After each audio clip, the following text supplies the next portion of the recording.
Hey, what's up? It's Angel from Club Bilingue Toastmasters. Today I'm going to be sharing with you some ideas and concepts that can help you along on your speaker's journey. Now, last time I spoke about the audience of one and how important it was to really look inside and really judge for yourself whether or not you're in alignment with your values and your goals when you're talking to an audience. Today, I want to be talking about scaling. Now, I want you to think about this for a moment. When you're afraid of public speaking is communication between yourself and other people. But if you're speaking to one person, say your friend, a buddy, or even one person out on the street, a random stranger, would you feel the same level of anxiety as if you were speaking to, say, 1,000 people? Think about this carefully.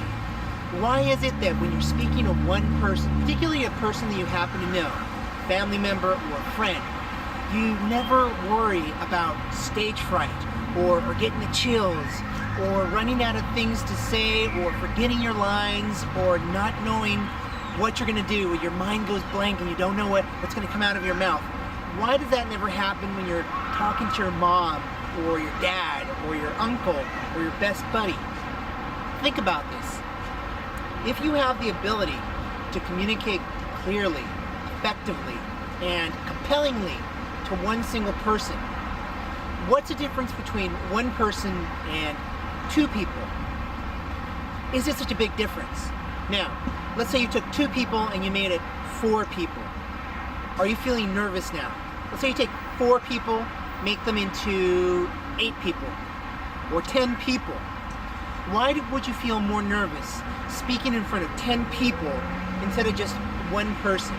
Why? It's because of scale.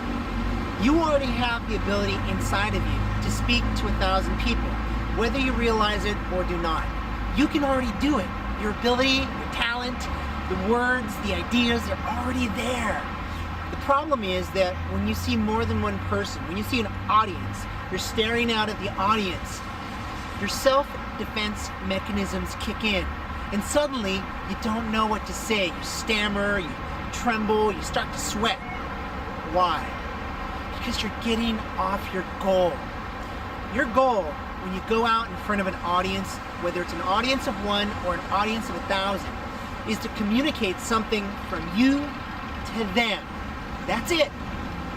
So, when you're out there, do you ever wonder, am I getting this message across? Am I being an effective communicator?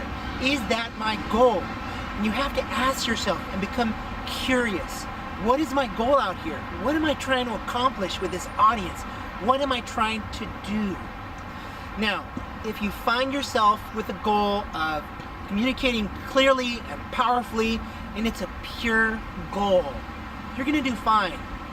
But if your goal is to not look embarrassed, or to not look ridiculous, or to not mess this one up, even though I've messed it up 1,000 times, if that's your goal, guess what? You're off goal.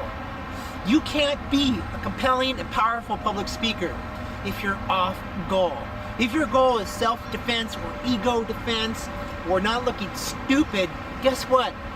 You're no longer going to be able to pursue the goal of being a powerful, clear, and compelling public speaker. You can't do both at the same time. You can't serve 2 masters. You can only follow one path. So, when you're feeling nervous about a presentation, ask yourself, am I still on goal?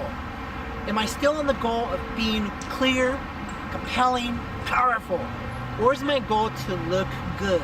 Or is my goal not to look like an idiot, not to look foolish? Is that my goal? If you find yourself on the second goal, forget about it. Go back on goal. Number 1 goal is speak clearly to the audience. Second, ask yourself, what do I want for my audience? What am I out here to do? What do I want for them? What do I want them to be able to do, to be able to know, to be able to experience or believe or decide? What do I want for them? And continuously, throughout your presentation, ask yourself, am I still on that goal? Third, become really curious about yourself. Anytime you feel nervous about anything, whether it's public speaking or anything, doesn't matter. Become really curious. Why do I feel afraid? Why do I get the trembles? Where did this come from? Is it even natural? It's not. If it's not natural, where did this come from? Then become curious about your audience. What can I do to become that powerful, compelling speaker? The more curious and the more curious you can become, the better you will be as a speaker, because you're going to be asking the right questions.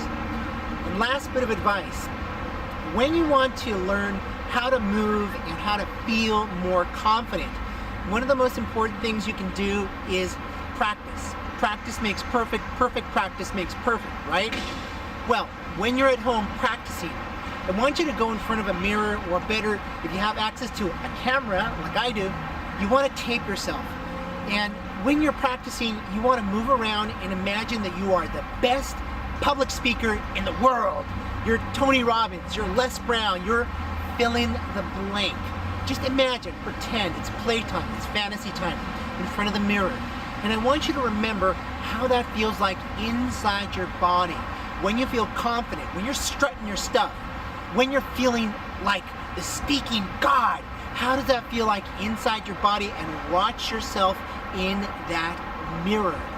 Now, as you're watching yourself in the mirror and as you're getting that feeling inside of you, I want you to remember that feeling. I want you to remember that feeling of confidence and strength, and power, and just being amazing. I want you to remember what that feels inside.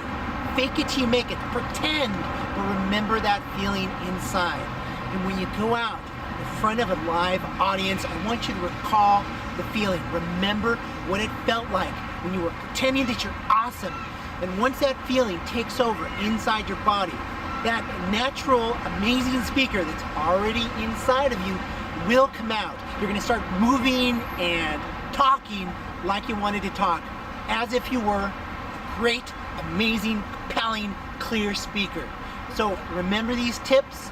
Remember, stay on goal, fake it till you make it, and become curious. Anytime you're scared about something, get curious, get inside, get on goal, and remember, you can do it.